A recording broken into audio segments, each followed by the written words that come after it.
તાપી જિલ્લાના વ્યારાની ઝાખરી બેઠક પર ઉમેદવારની જાણ બહાર. આમ આદમી પાર્ટીએ ટિકિટ આપેલ હોવાના વિવાદે ભારે જોર પકડ્યું છે. આ ફજેતી બાદ હવે આમ આદમી પાર્ટીએ મેદાને આવીને સત્તાવાર ખુલાસો કર્યો છે. આપના જિલ્લા કાર્યકરોએ પ્રેસ કોન્ફરન્સ યોજીને આક્ષેપ કર્યો છે કે આ કોઈ પક્ષની ભૂલ નથી, પરંતુ વિરોધ પક્ષો દ્વારા રચાયેલું એક રાજકીય ષડયંત્ર છે. પક્ષના જિલ્લા પ્રમુખ મહેન્દ્રભાઈ ગામિત અને અન્ય હોદ્દેદારોએ સ્પષ્ટતા કરી છે કે ઝાખરી બેઠકના ઉમેદવાર પ્રતીક્ષાબેન ગામિત 12 માર્ચ 2026ના રોજ યોજાયેલી સેન્સ પ્રક્રિયામાં જાતે હાજર રહ્યા હતા. ઉમેદવારને પૂછીને અને તેમની મંજૂરી લીધા બાદ જ તેમનું નામ પ્રદેશ કક્ષાએ મોકલવામાં આવ્યું હતું.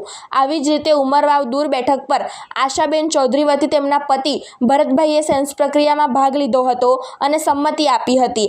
આમ આદમી પાર્ટીએ આ મામલે ગંભીર રાજકીય આક્ષેપ કરતા જણાવ્યું છે કે ભાજપ અત્યારે આમ આદમી પાર્ટી સામે લડવા માટે કોંગ્રેસનો હથિયાર તરીકે ઉપયોગ કરી રહી છે. પક્ષના મતે કોંગ્રેસના નેતાઓ ભાજપ વતી આપના મજબૂત ઉમેદવારોને લોભ લાલચ આપીને તોડવાનો પ્રયાસ કરી રહ્યા છે. અમારી પાસે પૂરતા અને સક્ષમ ઉમેદવારો છે. આ માત્ર વિરોધીઓ દ્વારા ફેલાવવામાં આવતી ભ્રમણા છે. અમે તમામ બેઠકો પર ભાજપ અને કોંગ્રેસ સામે પૂરી તાકાતથી ચૂંટણી લડીશું, એવું તાપી જિલ્લા આમ આદમી પાર્ટી દ્વારા જણાવવામાં આવેલ છે.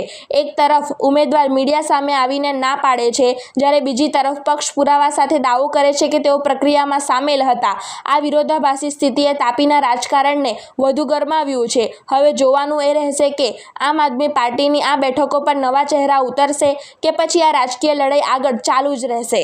મારું નામ પ્રતીક્ષાબેન ગામિત, ગામ ઝાખરી, તાલુકો વ્યારા, જિલ્લો તાપી. આવનારી સ્થાનિક સ્વરાજ્યની ચૂંટણીઓના અનુસંધાને મારી મીડિયા સામે મારી ઝાખરી ગ્રામ પંચાયત બેઠક ઉપર મારું નામ મારી જાણ બહાર આમ આદમી પાર્ટીમાંથી જાહેરાત કરવામાં આવી છે. ખોટી રીતે મારું નામ યાદીમાં સમાવેશ કરવામાં આવેલું છે, જેને મારા મત વિસ્તારના આગેવાનો, વડીલો, ભાઈઓ, બહેનોએ નોંધ્યું.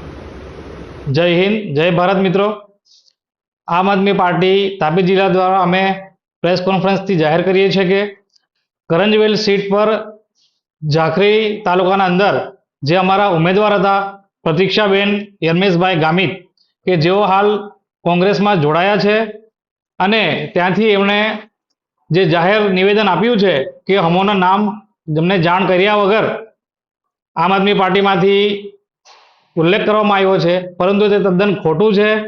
12 માર્ચની અંદર જે પ્રથમ સેન્સ પ્રક્રિયા ચાલુ કરવામાં આવી હતી તેમાં તેમના પતિ અને પ્રતીક્ષાબેન દ્વારા સેન્સ પ્રક્રિયામાં ભાગ લેવામાં આવેલો હતો. તેમનું નામ અમે ફોર્મ ભરીને ઉપર પણ મોકલેલું હતું અને ફાઇનલ થયા બાદ એમનું નામ જાહેર થયું હતું. તે જ રીતે ડોલવણના અંદર પણ ભરતભાઈ ચૌધરીનું સેન્સ પ્રક્રિયા લેવામાં આવી હતી, તેમના નામો લેવામાં આવ્યા હતા અને તેમના પત્નીનું પણ સેન્સ લેવામાં આવ્યું હતું. પછી એમનું નામ ડિક્લેર થયું હતું. કોંગ્રેસ દ્વારા જે ખોટી ગુમરાહ કરતી વાતો ફેલાવવામાં આવી રહી છે કે ભાઈ આ અમારા ઉમેદવારો હતા અને અમે એમને જોડ્યા છે, પરંતુ તે તદ્દન પાયા વિહોણી છે.